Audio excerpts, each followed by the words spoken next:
The geography of Europe is rather interesting. It is a cul-de-sac, if you look at it from the west, and then it has a large open door on the east which leads out into the Asian steppe. Between the doorway and the dead end, that is to say the Atlantic Ocean, Europe is divided into two great zones.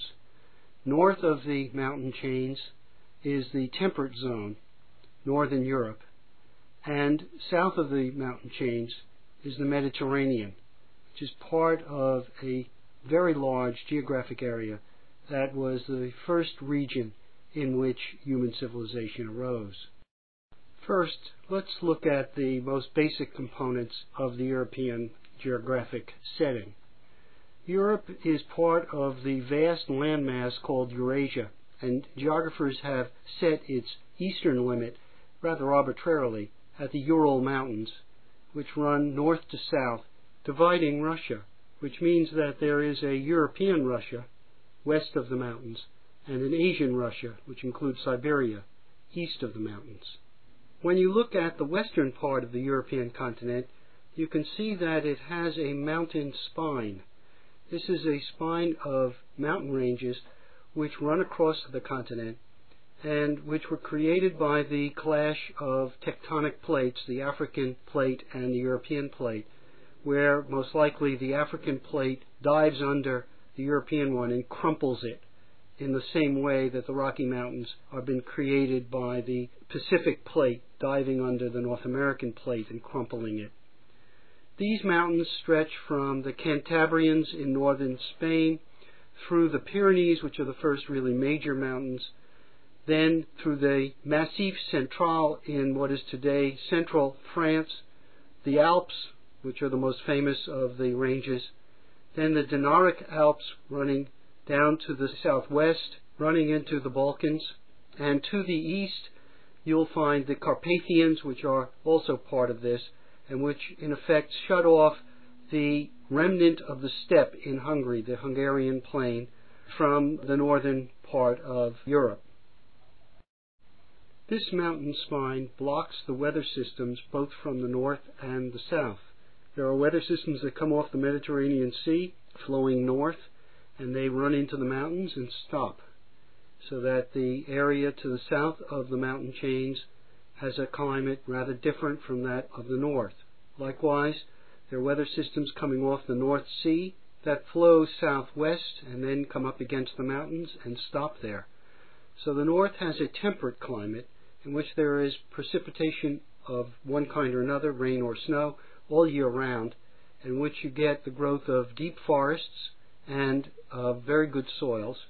And the south, the Mediterranean region, has a completely different climate, which we understand here in San Diego because we're the only part of North America that has such a climate. It is a two-season climate in which the winter is wet and the summer is dry. The wet winter usually amounts to somewhere between 6 or 7 inches of rain and up to perhaps 20 inches of rain. The range of temperature in the Mediterranean climate is also rather limited. It ranges from something like 60 or 65 in the winter up to as much as 100 in the summer. It's not as extraordinary a temperature range as one will find in temperate regions. The range of temperature in the temperate region is more extreme. It ranges from the 80s in the summer down to below freezing in the winter.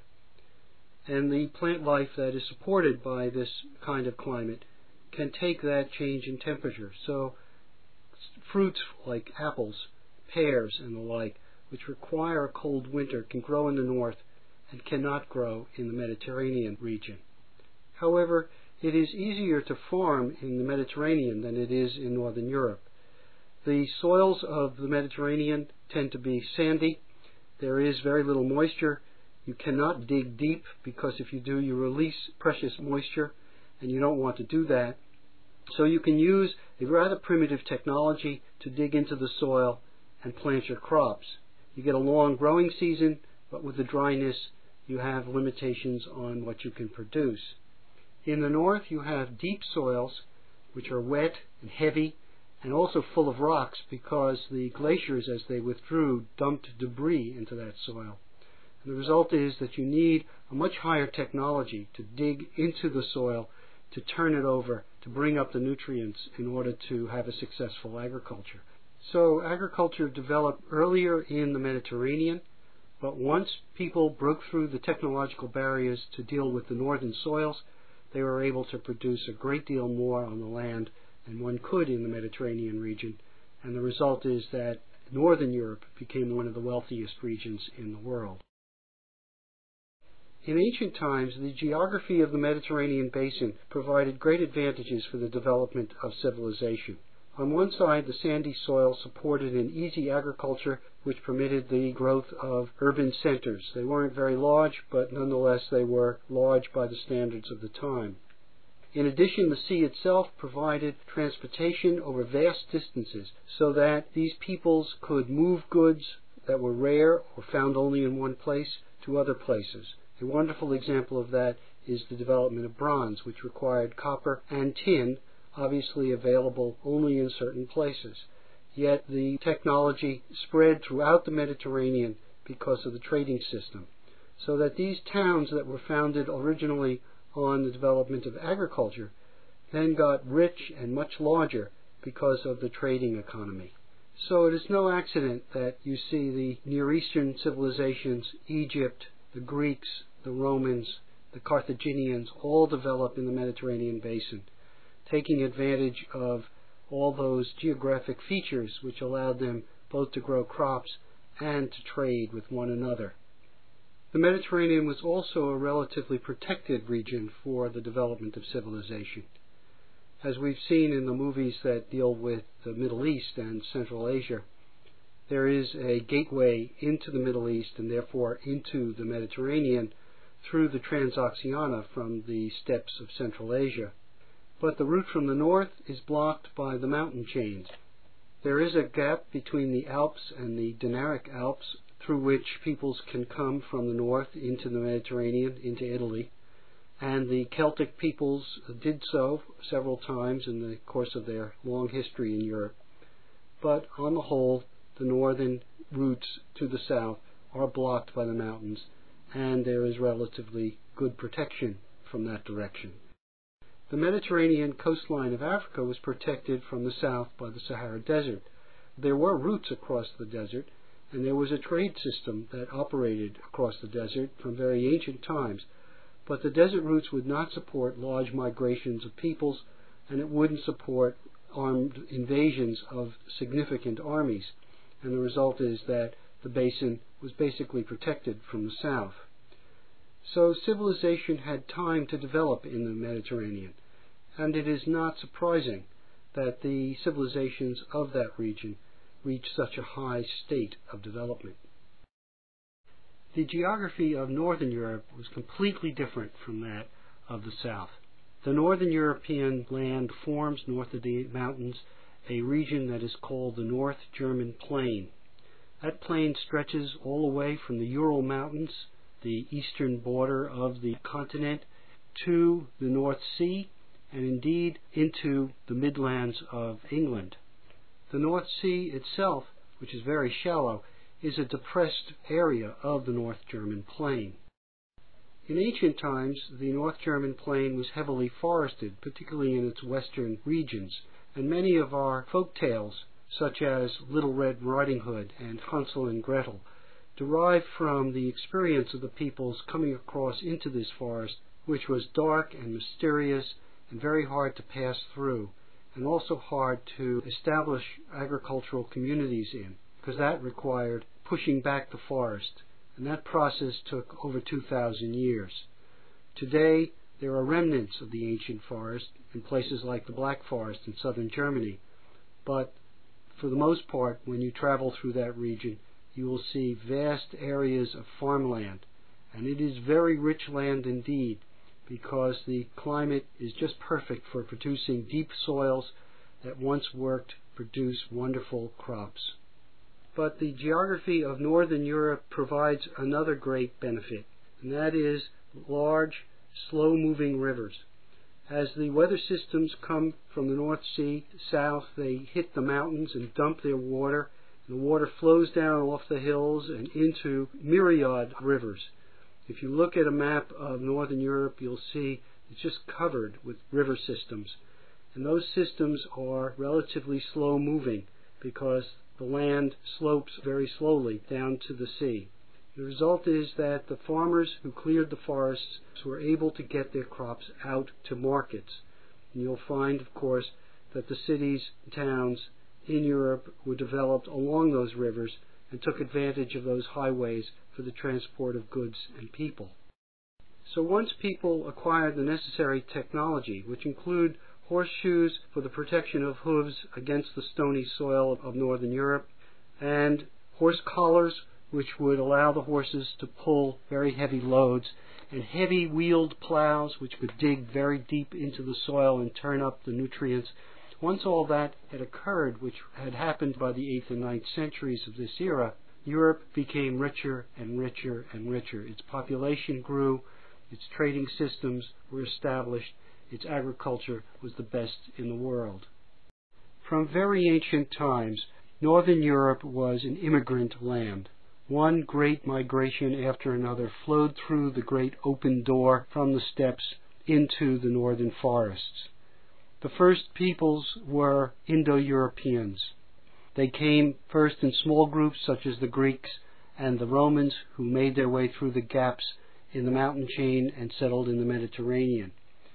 But then around 1000 BC, the Celts came through the doorway and settled the northern forests, particularly establishing kingdoms in what is today called France and Belgium, and then spreading to England and into Spain.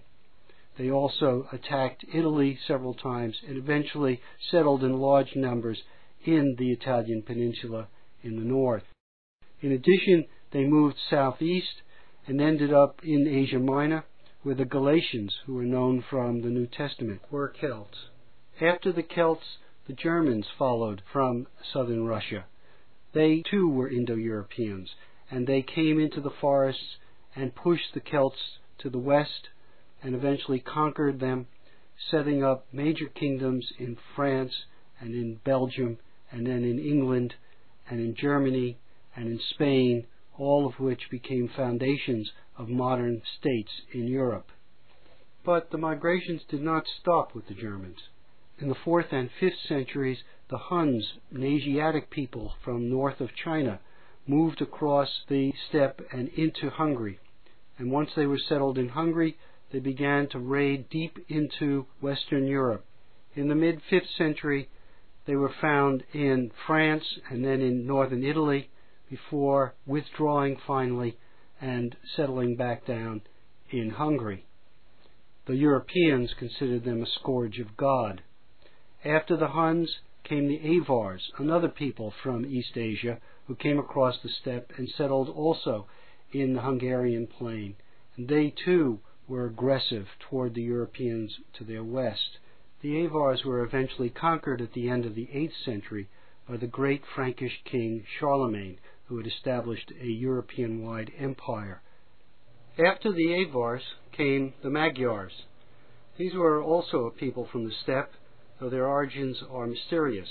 The only related people that we know of are the Finns, and their group is called the Finno-Magyar group.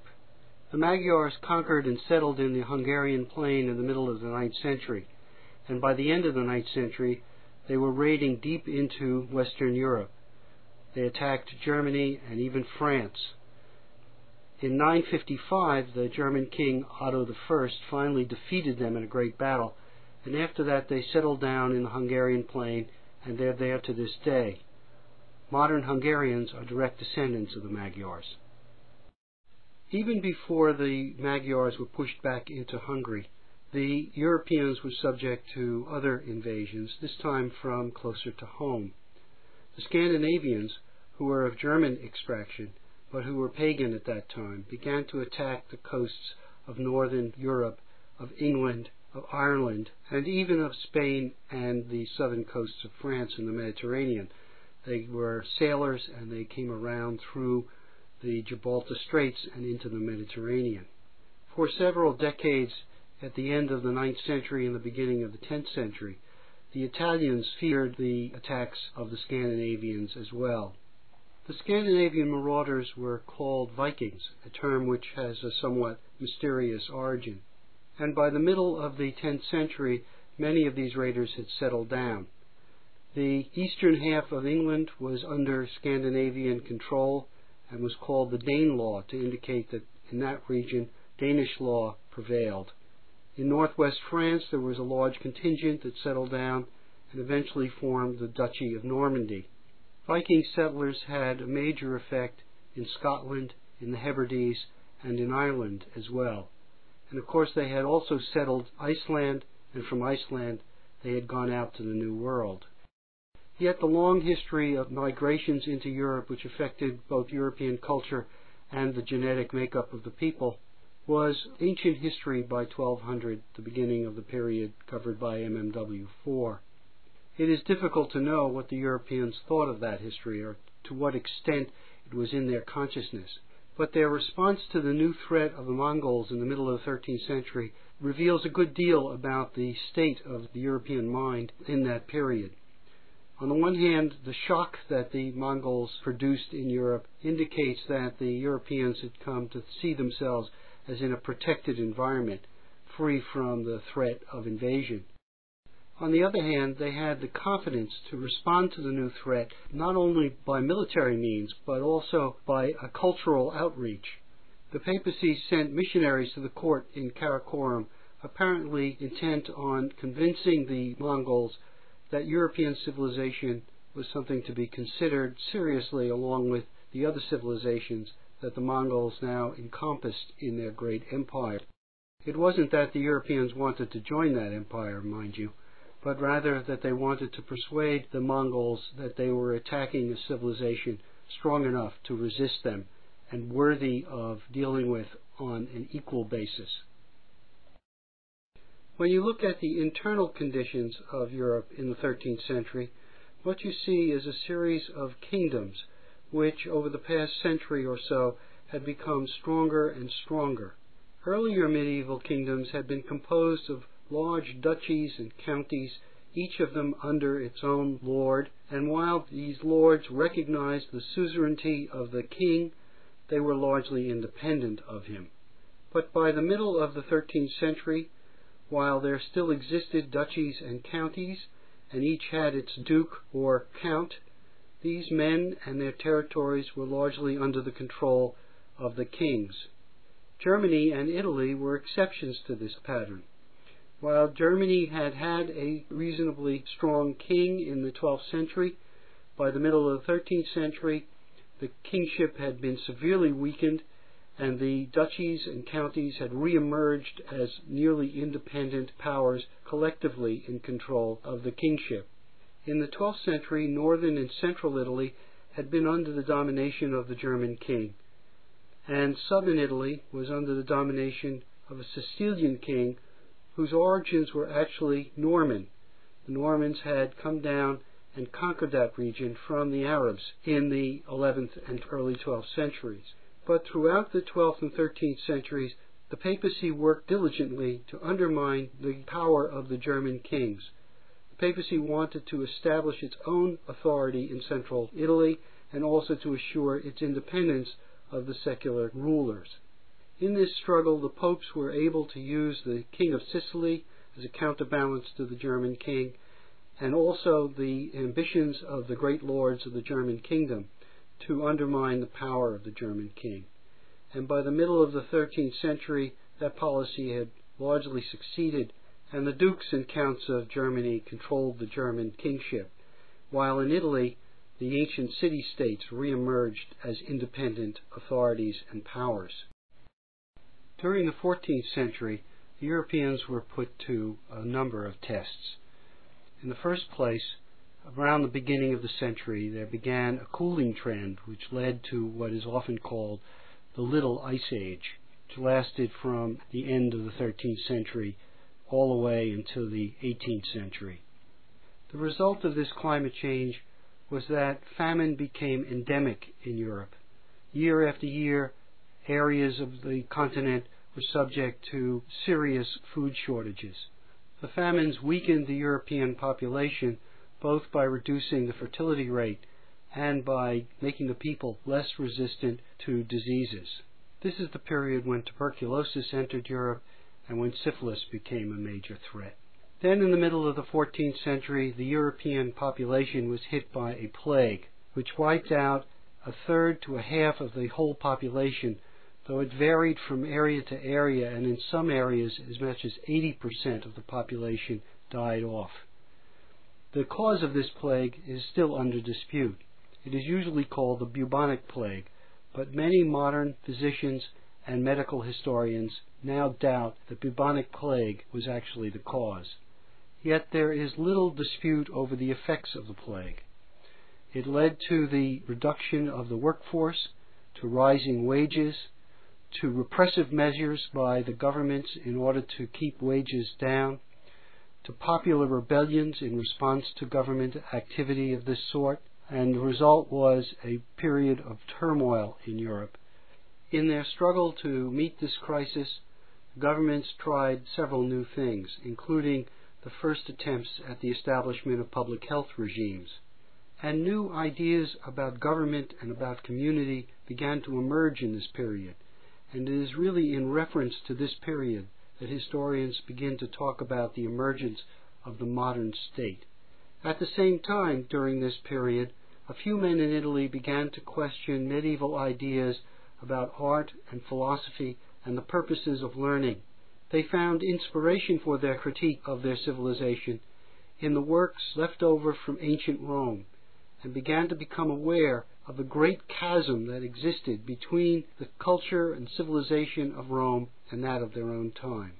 These men, who included the famous poet Petrarch, who invented the sonnet, and Boccaccio, a little piece of whose work we read, were the founders of the Renaissance, a movement in art and intellectual life which slowly grew during the 14th and 15th centuries until it transformed European art and architecture and intellectual and cultural life. Northern Europe had been brought into contact with the Mediterranean world, first by the Romans, by Julius Caesar's conquests around 50 BCE. During the imperial period of Rome, roughly from the time of Christ up until about the 5th century, Northern Europe was a part of the Mediterranean world. It was an outlying part of a Mediterranean empire.